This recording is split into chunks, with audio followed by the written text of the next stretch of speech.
Okay, so I guess what we'll do is I'm going to I got to do a spotlight thing here. I think is what I do. Spotlight for everybody, so you can see me. I guess I'm presuming. So I'm going to tie this one fly. I'm going to tie it a couple of times. It's called a Clouser minnow. It's named after Bob Clouser, who's from Oklahoma. He had developed it for a variety of different fishing places that he's been over the decades, um, for bass fishing, and I think this is kind of a saltwater fly. For a lot of time, he would be fishing the saltwater flats and stuff like that. He's an interesting guy, has more tails than you believe. He was at the Calgary Fly Fishing Show one year. The club in Edmonton had a booth down there to give beginners, kids, every kid that came by, we got him to tie a fly. But Bob was right next to him. We ended up having a nice long chat with him. He has more tales to tell than Lord Carter has pills. Quite an interesting guy. But he told us a few of the tricks that you need to know to tie these minnows properly. So I'll try to see if I can remember all the little details that he told us about how to tie them. Um, it's basically, I'll give you a quick outline. I'm going to do it in the same fly in a couple of different sizes, just to give you a couple of hints as to how it might work. So the basic hooks are the short ones are on and you can tie them really small. So here's a short hook that's about a size 6, fairly short shank, ring eye, and that's a barbed hook. So of course, the first thing you got to do is take the barb off. But I'm not going to tie that one. That's too small to see. Um, the other ones that I have been more familiar with uses a long shank hook, and we use these for fishing for bonefish, and in shallower waters, in streams, we fish them for pike and perch and stuff like that, and trout, of course. This is a really good grayling fly. Uh, this is a saltwater hook. Uh, it's about 3x long. And the other one I'm going to tie is on a heavyweight hook for bigger fish. And it's about a 2x long, big hefty hook. So I'm going to tie them on a couple of different sizes, just to give a feel for the proportions. The big heavy hook is this guy here. It's a fire hole. Um, you can see, oops, you can't see. That's the package. The other one, the longer hook, is a TMCO. That's these guys here. Eyes range in size. Dumbbell eyes have got a little box here that has a whole range of dumbbell eyes in it, from teeny tiny ones all the way up to the big one. And the two I'm going to tie for you are the first off, the short shank heavyweight one, and this is a dumbbell eye that has a stick-on eye that goes in a little recess on it. And then the other one's the longer hook, and that has a painted eye. You can see that it's a painted eye it comes that way. So we'll start with the big hefty weight one. So first order of business is to make sure this is a barbless hook. So we make sure we have no barb on for sure. I'll put that in the vise. And the eye I'm going to use on this one is the big heavyweight one that's going to turn the fly over. Now the Clouser minnow is an inverted fly. The idea is that it's the dumbbell eyes on the fly that flips it over so it rides point up, which improves the hooking characteristics, of course. And it gets the hook out of the rocks and the crap that's at the bottom of the pond or the lake or the river. So it protects your hook point. and it will hook a little easier hooking to set the hook on the fish when he's coming down on the hook point rather than from up underneath. Now the thread for this, because it's an inverted fly, the belly of the fly is going to be this way. So the belly of the fly is going to be white or a very light color. And so I've got some white thread. This is a 3/0. And what I'll do is I'll start right behind the eye of the hook. And like I do with most flies, particularly heavy wire flies, I'll do a few wraps right behind the eye to make sure that the place where the bend of the eye doesn't quite meet the hook shank is covered up, because you don't want a tippet getting caught in there. And then I'm going to wrap my thread down the hook shank to the point where I'm going to attach the eyes. And a good way of measuring that is to take the eye and run it from the back of the hook and stop wrapping where the end of the eye is. So that's a good, I'd say for this short shank hook, almost halfway down the hook shank. Now, people have trouble figuring, well, how do you put these eyes on so they don't spin around the hook shank? Well, this is the trick. This is what you need to learn, is you build a bump of thread at the eye position. And it's a good size bump, probably double hook shank in size. And then you leave your thread at the back of the bump.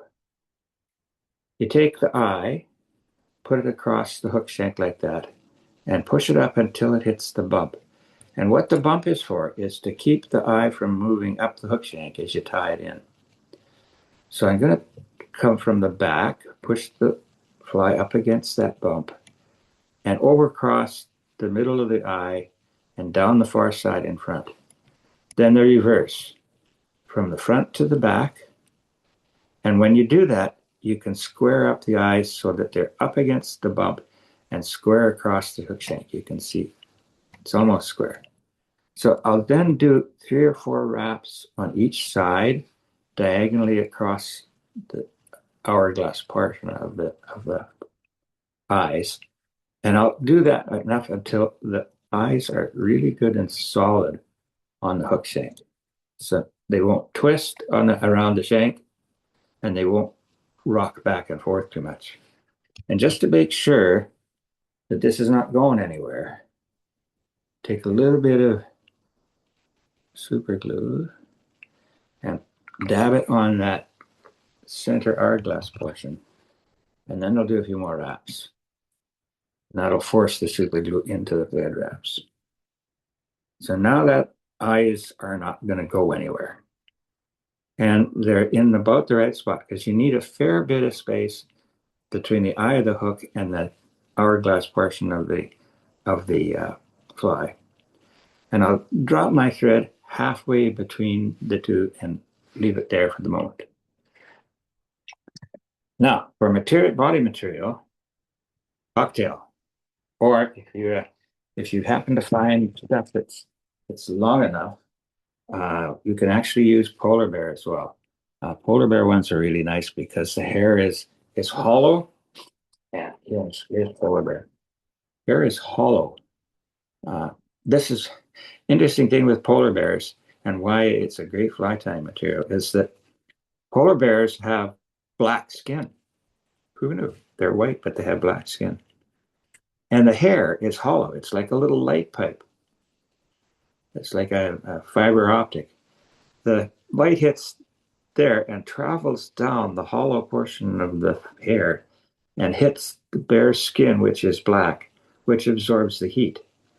And that's why polar bears can survive so well in some really cold temperature. But what it does do for a fly is it gives you a little more iridescent hair. I'm not going to tie this with polar bear because it's a little trickier to manage because it's fairly strongly tapered and you need really long polar bear. But I'm going to tie it with bucktail. Bucktail works really well. And you can get these ones that are brown and white, or you can buy them as little strips of bucktail like this. And I'll start with this because these are relatively even and they don't have a lot of stuff at the bottom because you don't want a lot of stuff at the bottom when you're tying these on. Um, so what I'll do is I'll pick a clump of this stuff, which is a moderate size, and pick about twice as much as you think you need because by the time you get this prepped for going onto the fly, you're going to lose some volume. So I'll pull that off the skin right down at the bottom, and I will cut it clean from the skin. So now I've got a clump of deer hair, bucktail. And what I'm going to do with that is I will grab it by the part way down the tips. And the first thing I'm going to do is take a comb. I'm going to run it through and pick out all the short fibers. So I'm holding these all by the tip and I'm taking the short fibers out.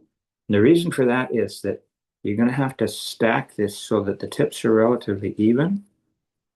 And if you don't take out all of the stragglers at the bottom, it won't stack. So you got to get all the stragglers out.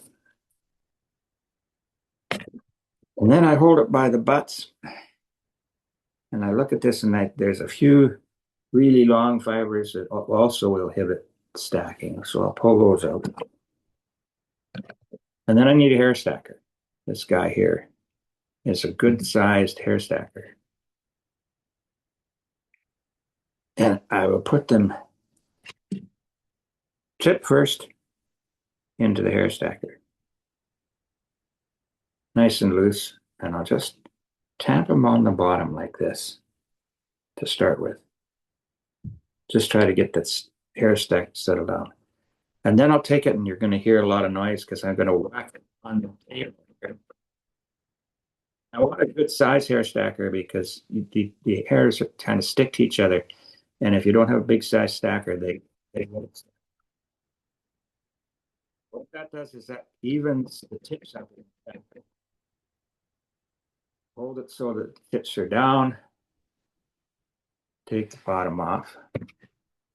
Just tap them forward and grab them by the tip. And swap hands. So now you see how even those tips are. Now to measure this, I want this to be a relatively short fly. So I'm going to want the tail of the fly to not exceed more than a shank length behind the bend. It's just going to be a relatively short fly, short, heavy guy. And when I get there, I will put it down on top just to measure where that tail is going to go. Grab it right behind the eyes. And then I'll hold it at an angle like that. Take my scissors and I hold it at that vertical angle like that. Lay my scissors right up against the hook right where the eye is and cut vertically. Your stuff ends up on the floor. And as I tie this now, I'm going to hold that down. You can see now those ends are fairly even. I'm going to hold it down right just behind the eye with my thread halfway between the eye and the eyes of the eye of the hook and the eyes that are on the eye. Now make a loose wrap over the top and cinch it down. Another loose wrap over the top, cinch it down. And then start tugging hard. And wrap from there down towards the eye of the hook.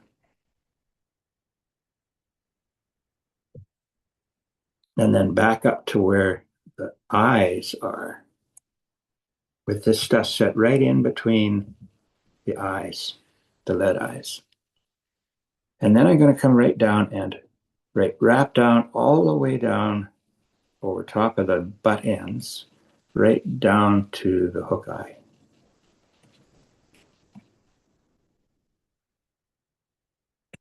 Straggler there will come up and get him out. And now I've got a nice wound snout on this fly. You can see it's tapered and it goes back to where the eyes are. Then I will get my thread under the eyes on the near side, hold them up a little bit off the hook shank, and then wrap behind the eyes relatively gently to start with, and pull down on the far side. And what that does is that pulls the belly hair in between the eyes. And I'll cinch it down there and gradually tighten up. Then I'm holding the tail of this clump of deer hair up at an angle. And I will grab down the hook shank to pull that down to the shank of the hook.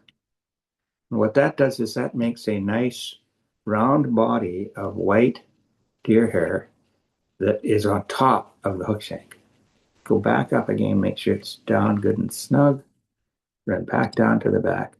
And before I let go of the tails, what I'll do is I'll switch hands, put a wrap of thread behind the tail, and snug it up underneath, wrap in front, and then do that again. One behind, and then one in front.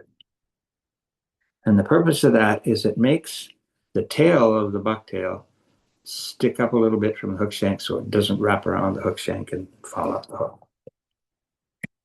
Then I'll bring my thread up the hook shank, between the eyes, and I'm going to go halfway down, a little more than halfway down to where the eye of the hook is. Turn the fly upside down on my vise. Now I like a little bit of flash in these flies. So what I've got here is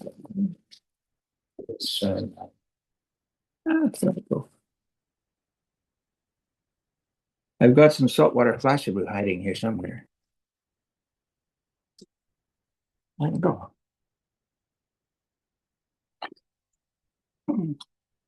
Pardon me looking for material there. I did have all that stuff here. Oh, there it is. Fell on the floor. That's why. Okay, so here's the saltwater flashabou. And I'm just going to take, this is just to add a little action to the fly, I guess you get a little bit of glinting. And I'll take a couple of strands of this and cut it off. I'm going to lay that in between the eyes, on top of the eyes, about halfway down the strands of flashabou. Now lay that down, hold it in place with my fingers on the near side of the hook and inside the eye. Make a couple of wraps. Take the other two pieces that are sticking out the front and pull them back so that both sets of flashabou are over top of the eyes, in between them, one on the near side, or a pair on the near side and a pair on the far side. And then I'll wrap those back just to the eyes. That means that I'm going to have a little bit of flashabou on each side of the belly of the fly. And what I'll do then, because I still have the loose ends, I'm going to hold them up and cut them just a hair shorter than the tail of the bucktail. And so now I got some flash that's buried in the belly of the fly. Okay, now we're going to tie the top of the fly, which is really on the point side with more bucktail. And the bucktail I'm going to use, for some reason, I've tied enough of these that it was kind of running out of bucktail. So I have to be a little careful on what I've got here. I didn't get down to Robinson's to refresh. You can buy this dyed bucktail at Robinson's in a small package that has little bits like this. And some has brown built in, some has just plain green. There's one that's just mostly green with a little bit of brown. And what I want is a fairly medium length section of bucktail, this guy here, and a reasonable length and relatively straight. If I've got some that's a little more straight than the others, that helps.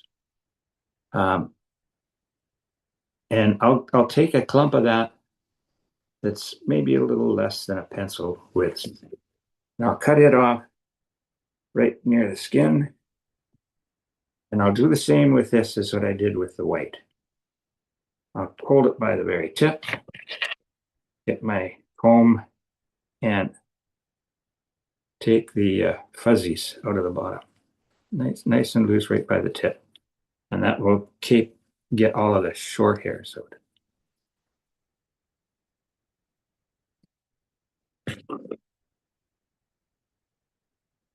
Now I'll turn it around and double check and make sure that I got all of the really fuzzy stuff out and leaving the tips. Back into the hair stacker.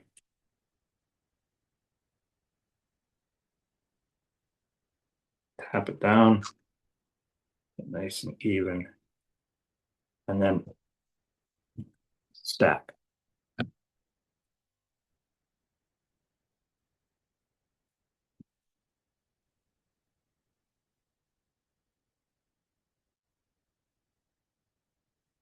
That's a reasonably good clump. I'm going to measure that so that the tail is just a hair, if I can, just a hair longer than the belly. And grab it where the eyes are. And I'm going to cut it off square, roughly where the eye was. So I'll just, this time I want to keep it relatively square.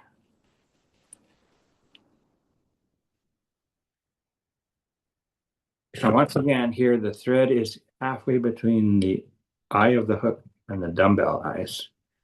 And I hold this down at an angle so that the green is just behind where the eye of the hook is.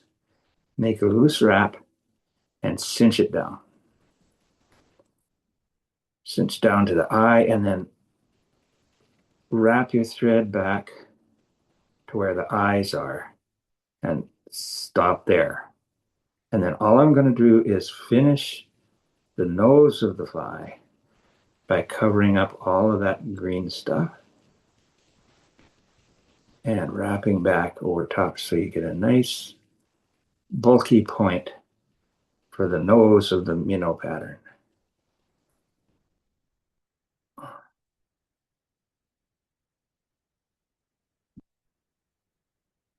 Now to make sure nothing's coming out of there, again, teeny bit of super glue.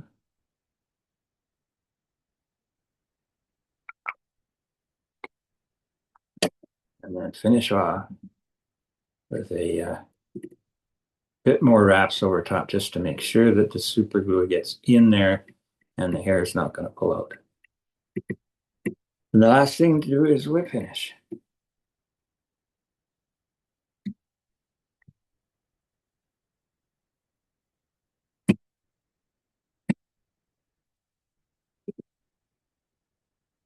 And there you go.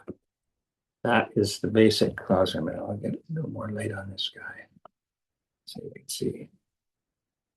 I'll take it out of the fly for a minute, the vise for a minute, and then you can see how this works. So now you've got a fairly robust fly that will sink like a rock, and the point is up. So if the fish comes and picks this up off the bottom, you ain't going to miss it.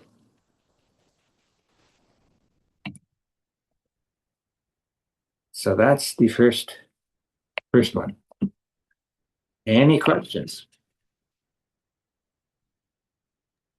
Put me on That was spot. very good, Dave. I'll move spotlight for a minute.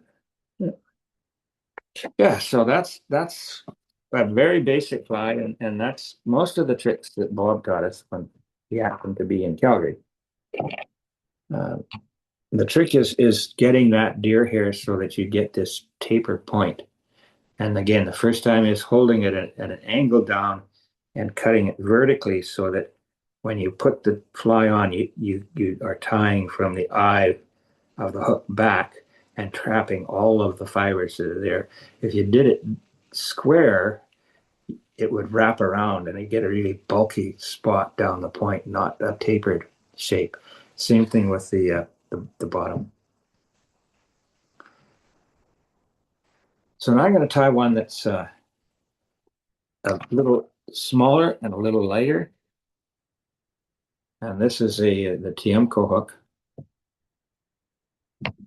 So now you can, like I say, I've tied these down to uh, for saltwater patterns. I've tied these down with fairly lightweight hook and fairly short shank hook for like a crazy Charlie. My vision isn't as good as it used to be for tying those little guys. I'm going to use my thingy here just to give me a little better look. Okay, so now we'll do the same thing, same colors. Now, oh, you don't have to stick with, you can use yellow as well, which happens to be some yellow deer hair instead of green. You can use, some of these bucktails come with brown attached, and you could probably do a mix of those as well. I may do that. So you have a mix of colors, not just the chartreuse. Here's one that's got a little mix, or just plain. Um, so this is a longer fly because it's got a longer hook, and we'll try and keep it as long as we can. The dumbbell eyes on this are ones that, let me get back to the spotlighted here. Okay, so now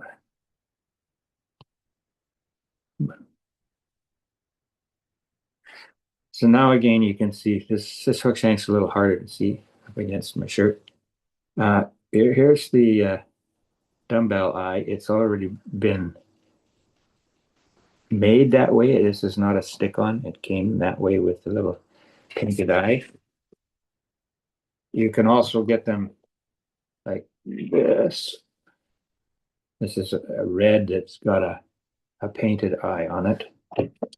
And I have another box here, like I said, full of so you can use dumbbell eyes all the way down on a really small hook, all the way down to, I don't know if you can see that little guy there. On a very small lightweight hook. These ones in here are a good size. They're not painted, but you can always get a paintbrush and stick an eye on that. It's just a silver eye. So that's the options you have. Lots of different ones and different hook shanks. So again, what we'll do is we will start right behind the eye of the hook. And again, just making sure that if you're using a light tippet, particularly on the small hooks, that if you're going to be fishing on a lightweight, really small tippet, you don't want it getting caught in the rough part where the eye is bent over.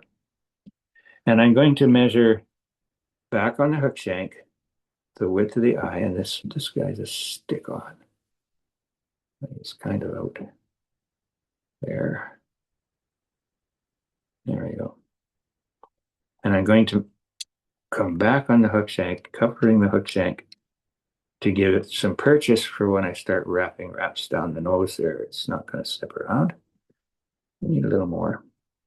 So for this long, really long shanked hook, you probably want to come at least a third of the way down so that the eye would fit in between the eye of the hook and where the thread's hanging.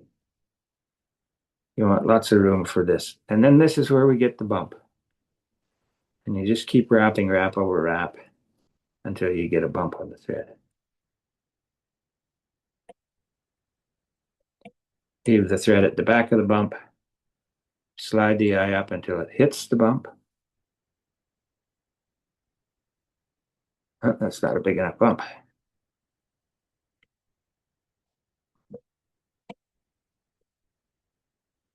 That's one like it. Wrap it diagonally across behind the bump, a couple of wraps, and then a couple of wraps in front of the bump. over the other direction. So now you can see I've got it nice and square with the bump just in front of the waist of the fly, the eyes. And I've got a nice long snout on this guy. Again, just a dab of super glue in there, keeps the eyes from rotating around the hook shank. Once you get it set, it'll be there for good. And thread back up to halfway to the eye of the hook.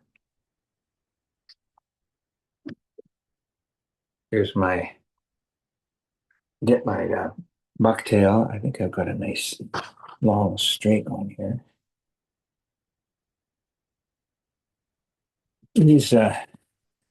These little pieces that are relatively small and just one color are quite handy.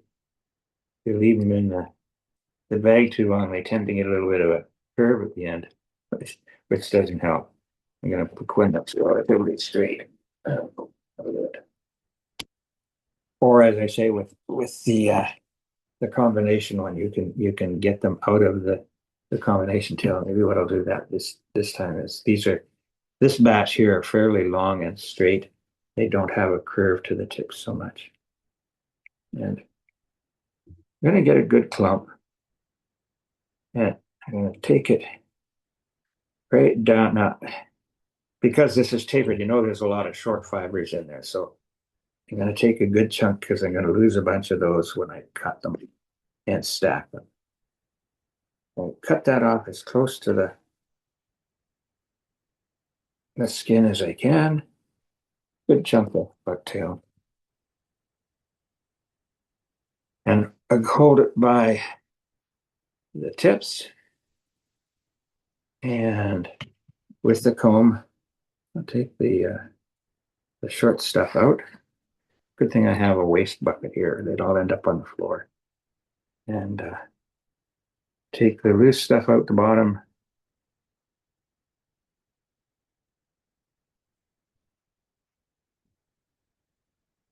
That, if you don't take the loose stuff out, it just won't stack.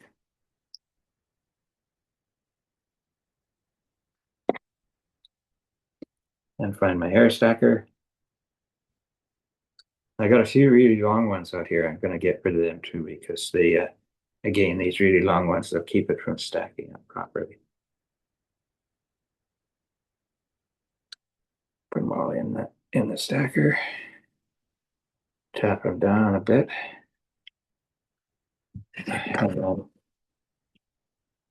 These are really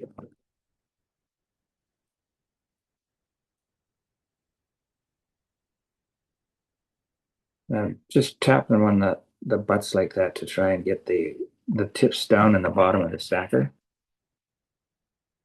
There's a few long ones out of there. And this is going to be a little less evenly stacked than the other one because they're much longer and more crinkly fibers. That's okay. You can have a little taper to this anyway. Going to measure again about shank length behind the back of the shank. It's going to be a long fly, so I'm going to have a really good long tapered wing, this guy. And I will hold it down at that angle, a 45-degree angle, and cut at the eye straight up.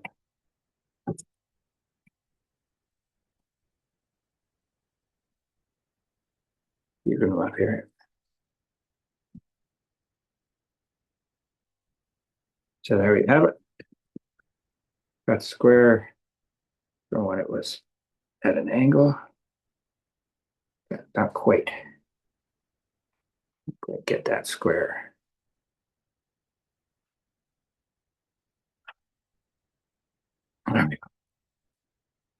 And again, thread about halfway between the eye and the eyes. I have the hook in the eyes.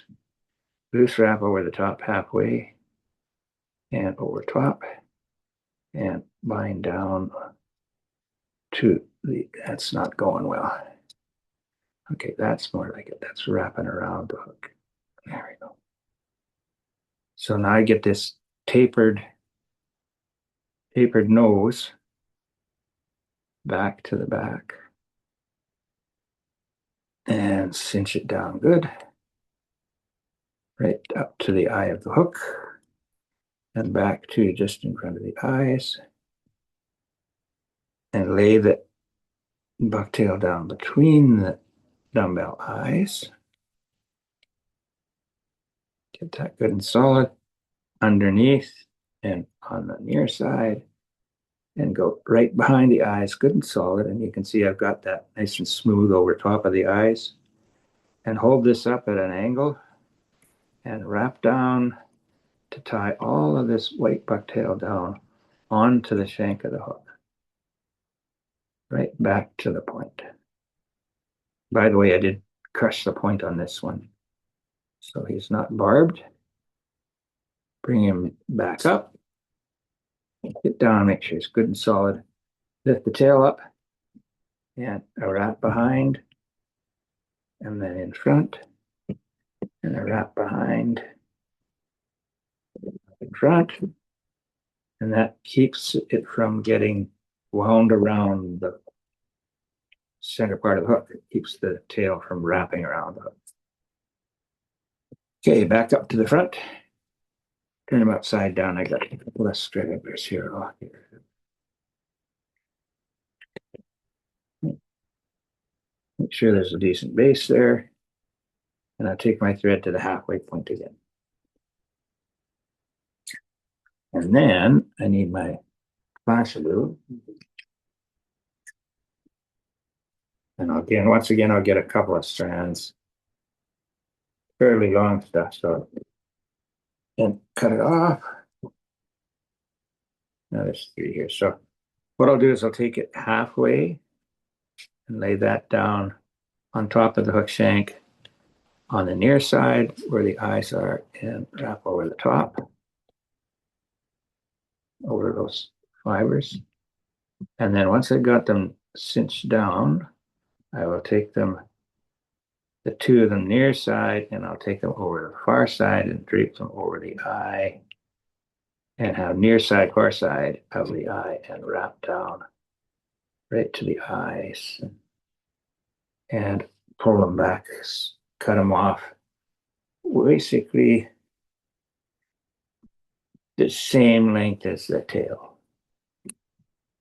So now we got some flash incorporated. You can use saltwater flash. There's other things you could use for flash. You could use some crystal flash or something else to add a little bit of sparkle in the middle of that. Okay. Now we want the green stuff.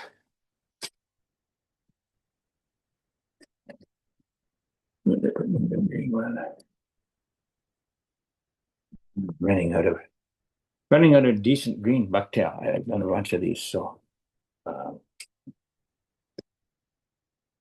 this one's still good. Just kinked. I'm gonna get a good sized clump of this stuff. Take it right down, nice, and bunch it all good and tight in my fingers, right down to the skin of the piece, and trim it off square. And again, because it's square, I'm going to be grabbing it by the tips and getting my comb and combing out the loose stuff. Again, you want to get all the fuzzies from the bottom, otherwise it makes a very bulky nose of the fly if you don't get the short fibers out. And it also makes it really hard to stack properly. I'll just do this sort of thing here. Get all the loose bits out. And there's some curved tips here that are long. And again, if I don't get rid of those curved bits, it won't stack. So into the stacker.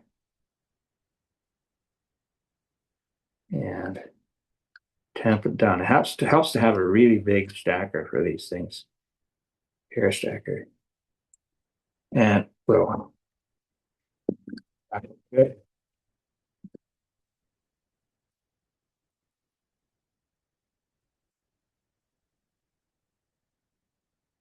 That's pretty good. I've heard it even. A little bit straggly at the ends, but that's fine. Don't have to be perfectly even. You want a little bit of variability. And then I just to make sure I tie it down, I'm gonna make sure I've got all of the fuzzies out of here. Again, it won't tie down well if you don't do that. Measure the length of the top of the bob belly at least as long as the tail, the underside. Come up to the front and then cut it off square this time. I'm doing this over my waste bucket, but I'm going to end up with deer hair on the floor.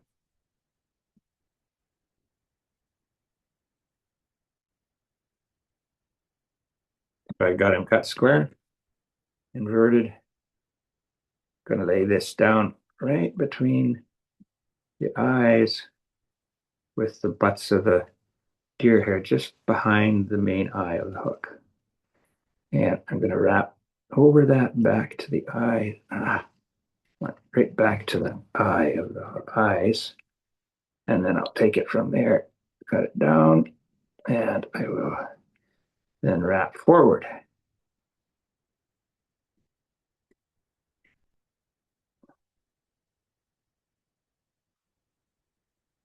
And good solid wraps down to make sure those are in there. And again, to make sure they're not going to pull out, I'm going to coat this up pretty good with thread. And I will put some super glue down there. And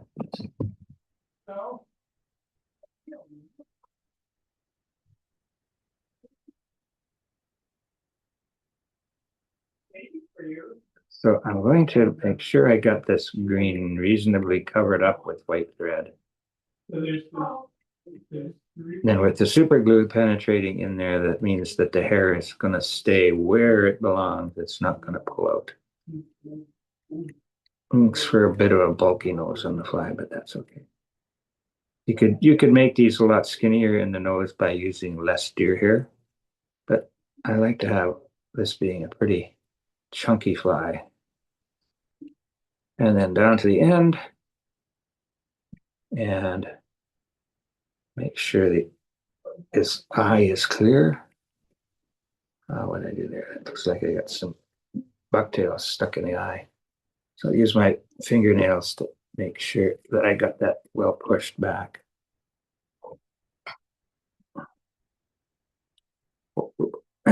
Twisted in the place there. Okay.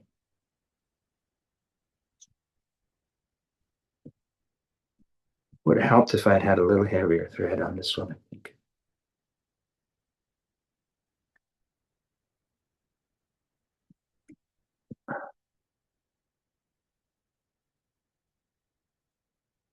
Kind of got crowded the eye of the hook a bit. There we go.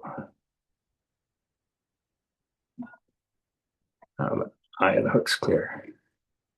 And we will wood finish. That one, this one's a little on the messy side. Don't think it matters.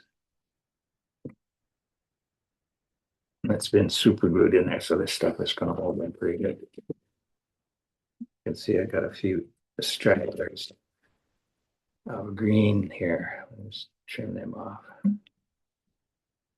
There we go. A couple of stragglers here. Didn't go where we wanted them. There we go. So there's your Clouser minnow in a larger and bulkier, longer format than the last one. And that's him.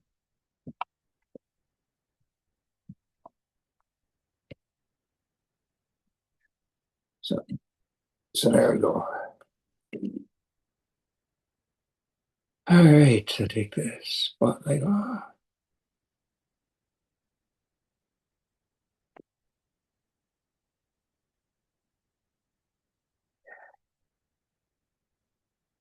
So there we go. I think I'm Looks off spotlight. great. And you can Okay. probably stop the recording as well. Yeah, we'll do that.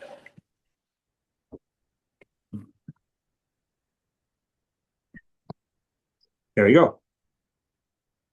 So that's your prototypical Clouser minnow. It's a very, very effective pattern in a lot of different situations. Excellent, Dave. Yeah, the recording is still on. Is it? Yeah. Come on, where the heck? The menu gone. Yeah, there we go.